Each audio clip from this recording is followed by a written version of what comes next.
નમસ્કાર મિત્રો, સ્વાગત છે તમારું મારી એક નવી કહાનીમાં. ડૉક્ટર અને નર્સની સત્ય ઘટના. અમદાવાદ શહેરની સૌથી વ્યસ્ત હોસ્પિટલમાંથી એક મોટી હોસ્પિટલ હતી, જ્યાં દિવસ હોય કે રાત સમય ક્યારેય અટકતો નહોતો. ઇમરજન્સી બોર્ડમાં સતત એમ્બ્યુલન્સના સાયરન સંભળાતા, ઓપરેશન થિયેટરના દરવાજા ખુલતા બંધ થતા, નર્સોના ઝડપી પગલાં ગૂંજતા અને દર્દીઓના પરિવારજનો પ્રાર્થનામાં હાથ જોડીને બેઠા હતા. ત્યાં દરેક દિવસ એક યુદ્ધ જેવો હતો. કોઈ જીવન બચાવવા લડતું, કોઈ આશા માટે રાહ જોતું, કોઈ ભગવાનને યાદ કરતું. એ હોસ્પિટલમાં બે નામ ખૂબ જાણીતા હતા: ડૉક્ટર વિરેન શાહ અને નર્સ હેના પટેલ. ડૉક્ટર વિરેન શહેરના પ્રખ્યાત સર્જન હતા. ઉંમર ઓછી પરંતુ નામ બહુ મોટું. અનેક મુશ્કેલ સર્જરી સફળ કરેલી. દર્દીઓ એમને ભગવાન સમાન માનતા. બહારથી ખૂબ કડક, સમયાબંધ, કામમાં સંપૂર્ણ. સ્ટાફ એમનાથી થોડો ગભરાતો પણ હતો, કારણ કે તેઓ ભૂલ સહન કરતા નહોતા. અંદરથી ખૂબ નરમ દિલના માણસ હતા. ઘણા ગરીબ દર્દીઓને સારવાર મફતમાં કરાવતા, ક્યારેક દવાઓના ખર્ચા પણ પોતે ભરી દેતા. પરંતુ આ વાત બહુ ઓછાને ખબર હતી. બીજી તરફ નર્સ હેના પટેલ, હોસ્પિટલનો ધબકારો કહેવાતી. દર્દી રડતો હોય તો શાંત કરવો, પરિવાર ગભરાયેલો હોય તો સમજાવો, બાળક ડરતું હોય તો હસાવવું, વૃદ્ધને દવા આપવી, ડૉક્ટરનો ઓર્ડર સાંભળવો, એ બધું હેના સ્મિત સાથે કરતી. એના ચહેરા પર થાક દેખાતો નહોતો, જોકે અંદરથી એ પણ માનતી જ હતી. ઘણા દર્દીઓ કહેતા, ડૉક્ટર સારવાર કરે છે પણ નર્સ હિંમત આપે છે. ડૉક્ટર વિરેન અને હેના વચ્ચે સંબંધ માત્ર કામનો હતો. વિરેન ઓછું બોલતા, સીધી કામની વાત કરતા. હેના હંમેશા શાંતિથી જવાબ આપતી. સ્ટાફ ઘણીવાર કહેતો, બંને બહુ સારા છે પણ એકબીજાથી ક્યારેય સામાન્ય વાત નથી કરતા. એક વરસાદી રાત હતી. બહાર વીજળી કડકતી હતી. એ સમયે ગંભીર અકસ્માતનો કેસ આવ્યો.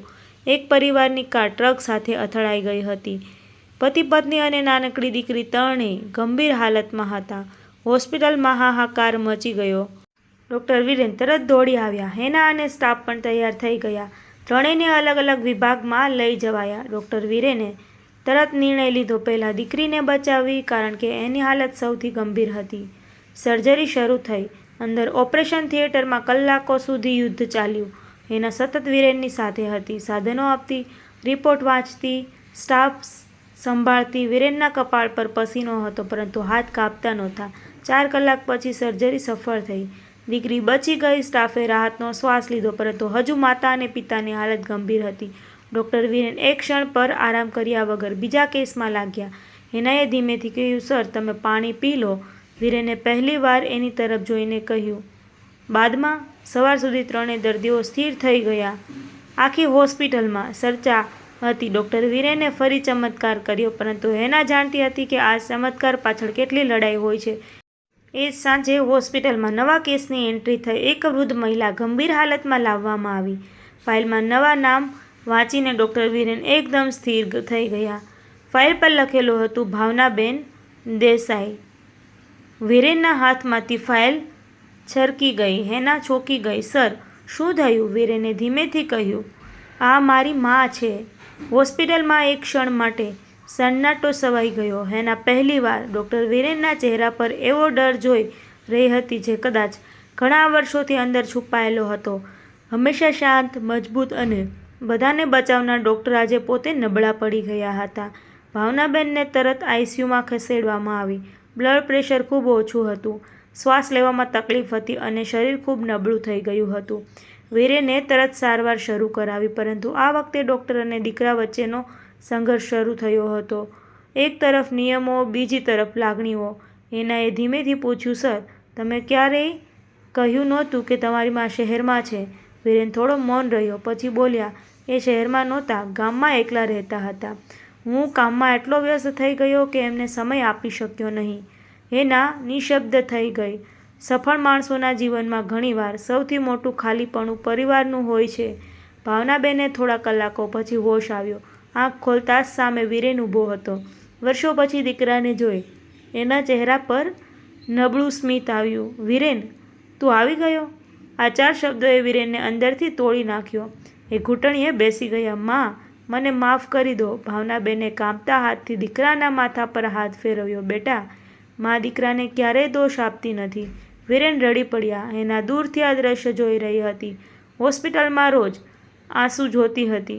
પરંતુ આજે આંસુઓમાં વર્ષોની પીડા હતી. ધીમે ધીમે ખબર પડી કે ભાવનાબેન લાંબા સમયથી બીમાર હતા. ગામમાં એકલા રહેતા, દવા સમયસર લેતા નહોતા. પડોશીઓએ જ એમને શહેરમાં હોસ્પિટલ સુધી પહોંચાડ્યા હતા. વિરેનને ખબર પણ નહોતી. એ પોતાની સફળતા પાછળ દોડતા દોડતા પોતાની માતાની એકલતા જોઈ જ ન શક્યા. અને પછી કેટલાક દિવસ સારવાર ચાલી. હેના ભાવનાબેનની ખાસ કાળજી રાખતી. ભાવનાબેન હંમેશા કહેતા, બેટા તું નર્સ નથી, દીકરી છે. હેના સ્મિત કરતી. વિરેન પહેલીવાર કામ પૂરું થયા પછી સીધા આઈસીયુમાં જતા, માતા પાસે બેસતા, વાતો કરતા, બાળપણ યાદ કરતા. એક રાત્રે ભાવનાબેને વિરેનનો હાથ પકડીને કહ્યું, બેટા પૈસા કમાવા ખરાબ નથી, પરંતુ પોતાના લોકો ગુમાવીને કમાયેલા પૈસા ગરીબી કરતાં ખરાબ હોય છે. આ વાક્ય વિરેનના હૃદયમાં વીજળીની જેમ પડ્યું. કેટલાક અઠવાડિયામાં ભાવનાબેનની તબિયત સુધરવા લાગી. હોસ્પિટલમાંથી ડિસ્ચાર્જનો દિવસ આવ્યો. વિરેને નક્કી કર્યું, હવે માતા એકલી ગામમાં નહીં રહે. એમને પોતાના ઘરે લઈ ગયા. ઘરમાં વર્ષો પછી સાચું ઘરપણું આવ્યું. હેના એક દિવસ ઘરે મળવા આવી. ભાવનાબેન હસીને બોલ્યા, વિરેન તને ડૉક્ટર બનાવવાનો સમય લાગ્યો, માણસ બનાવવામાં હેના લાગી. વિરેન અને હેના બંને શરમાઈ ગયા. સમય જતાં વિરેને પોતાના જીવનમાં ઘણું બદલ્યું. કામ ઓછું નહીં કર્યું, પરંતુ સમયનું મૂલ્ય શીખી લીધું. દરરોજ માતા સાથે ભોજન કરવું, થોડો સમય વાત કરવી અને જીવનમાં સંબંધોને સ્થાન આપવાનું શરૂ કર્યું. હોસ્પિટલમાં પણ વિરેન હવે થોડા બદલાયેલા લાગતા હતા. સ્ટાફ સાથે નરમાઈથી વાત કરતા, દર્દીઓના પરિવારોને સમજતા. એના સ્મિત કરીને કહેતી, સર હવે તમે ફક્ત સારા ડૉક્ટર નહીં, સારા માણસ પણ બની ગયા. થોડા મહિનાઓ પછી હોસ્પિટલમાં નાનકડો કાર્યક્રમ હતો. ભાવનાબેનને ખાસ આમંત્રિત કરાયા. સ્ટેજ પર વિરેને સૌ સામે કહ્યું, હું અનેક જીવ બચાવ્યા હશે, પરંતુ મારી માતાએ આજે મારું જીવન બચાવ્યું છે. હોલમાં તાળીઓથી ગૂંજી ઉઠ્યો. આ સત્ય ઘટના શીખવે છે કે સફળતા મોટી હોઈ શકે, પરંતુ માતા પિતાના આશીર્વાદથી મોટી ક્યારેય નથી. ડૉક્ટર દુનિયાને સારવાર આપે છે, પરંતુ ક્યારેક પોતાના દિલની સારવાર પરિવાર જ કરે છે. તો ફ્રેન્ડ, આવી જ કહાનીઓ અને વાર્તાઓ સાંભળવા માટે મારી ચેનલમાં બન્યા રહો. વિડીયો પસંદ આવ્યો હોય તો વિડીયોને લાઇક કરી ચેનલને સબસ્ક્રાઈબ કરવાનું ભૂલશો નહીં મિત્રો. Thank you.